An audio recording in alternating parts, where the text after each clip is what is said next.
Joining us now is Megan Sullivan, the Wilsey Family College Professor of Philosophy and Director of the Notre Dame Institute of Advanced Study.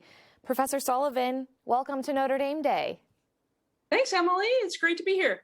Great to have you. In addition to teaching the legendary God in the Good Life class, you're also the director of the Institute for Advanced Study, as we just mentioned. Can you tell us about the Institute? How does it serve Notre Dame's own faculty and students? Sure. I am Zooming from our penthouse in Flanner Hall. The Institute for Advanced Studies located on the 11th floor of Flanner. And every year we bring together a group of faculty from outside and inside Notre Dame, a group of top Notre Dame PhD students and really excellent Notre Dame undergraduates to work together on some big morally important research theme. So the theme for 2019 or 2020, 2021, the academic year that we're currently in, is the nature of trust. And we brought together faculty from all over the country, including faculty members from Oxford. We have Pete Buttigieg, who is obviously engaged in this from the political lens. We've got Ted Chiang, a really famous author. And they've all been on campus and virtually engaging with us throughout the week, sharing projects and ideas and encouraging each other and trying to develop new research that will hopefully help us understand how to regain trust in institutions. And what are you guys planning for next year? Next year, so our theme is chosen by a group of Notre Dame faculty every year. And the theme that we chose for 2021, 2022 turned out to be very prescient with the coronavirus pandemic. It's resilience. And we've got groups of faculty and PhD students who are working on questions of race and justice in the United States and what it means for communities to be resilient in light of shocks and oppression. We've got a group that's working on climate change and how we understand what our moral responsibility is for the environment and for environmental resources. We've got a bunch of theorists who are trying to think about what exactly it is that we want when we say that we want systems to adapt or bounce back. So it should be really incredible. Got 10 excellent scholars who are coming onto campus, as well as 9 really wonderful Notre Dame PhD students. And we just put out our call to recruit the undergraduates to join us as research fellows for the year. Wow, that's exciting. How do Notre Dame students, faculty, friends, and alums get involved with these big questions? So there are a bunch of ways to support us. We do a lot of public-facing events on campus and now increasingly also on Zoom, which you can find out about on the NDIS webpage. It's ndias.nd.edu. There are a lot of NDs in that. You can obviously support us financially, and when you make a donation, it goes to helping us fund programs for Notre Dame students and also efforts to help take really top researchers from Notre Dame and help them engage in these questions in the community. And you can find more about that, obviously, on our webpage or by reaching out to us. And then obviously, we hope that you'll just spend some time learning a little bit more about all the really fantastic research projects that are happening on our campus that are making a difference across the world. Professor Sullivan, thank you so much for joining us today. Thank you. All right, we'll be back with more Notre Dame stories after the break. Stay tuned.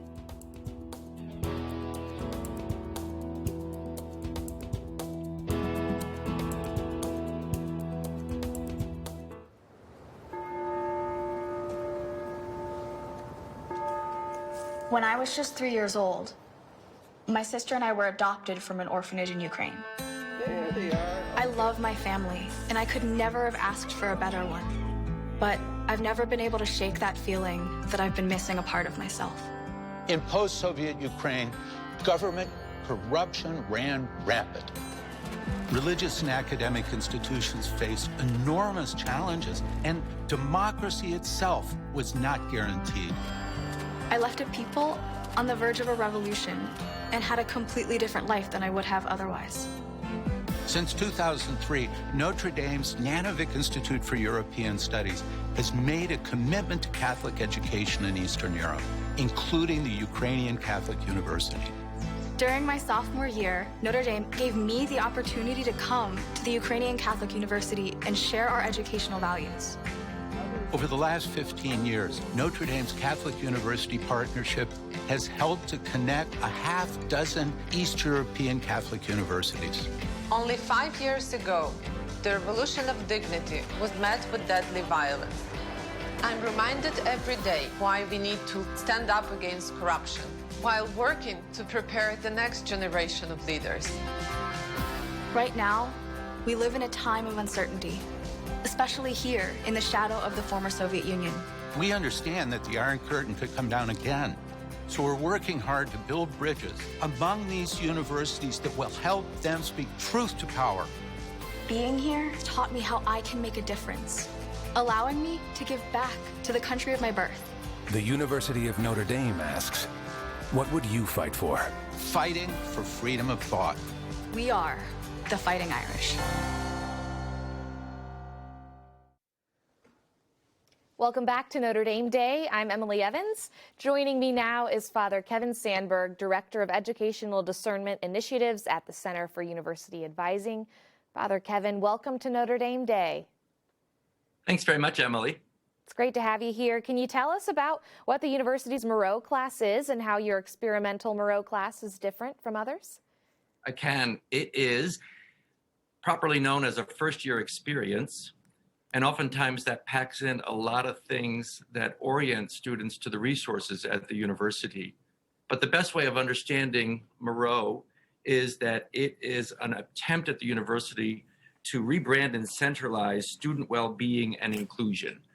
I think that that's really important as we've recognized how much stress our students come in, being so high achieving, and also to our goal of having a more diverse and inclusive student experience.